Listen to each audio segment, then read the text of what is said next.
Tugu tsunami ini. Baik, pembangunan Tugu Tsunami ini kita bangun di tahun 2017 menggunakan dana desa dari bantuan pemerintah. Penggunaan dari tugu ini, kita berasumsi di awal pada saat musrenbang kampung kita membangun tugu ini karena memang yang pertama kita berpikir daerah Gampung Pasir ini merupakan daerah terparah dari hantaman tsunami.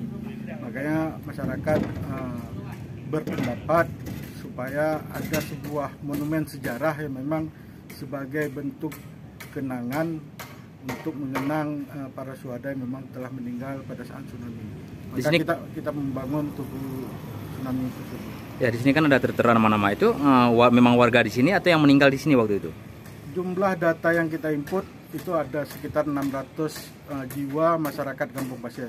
Tapi ini kemarin juga ada informasi bahwa masih ada yang belum terinput datanya. Tapi ini alhamdulillah kita baru berhasil menginput khusus masyarakat Gampung Pasir itu sebanyak 603 jiwa.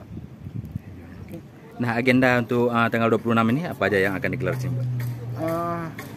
Kita sudah sepakat dengan pemerintah daerah untuk tahun 2022 ini kita akan melaksanakan kegiatan peringatan tsunami untuk tingkat kabupaten itu ada di Gampung Pasir karena memang khusus untuk Kabupaten Aceh Barat Tugu Tsunami ini baru ada di Gampung Pasir, maka kita kemarin meminta kepada pemerintah daerah supaya tahun ini itu bisa dilaksanakan di Gampung Pasir sebagai pusat kegiatan pelaksanaan peringatan tsunami tersebut. Agendanya apa aja? Agenda tausiah, zikir dan doa. Terus dilanjutkan dengan santunan anak yatim.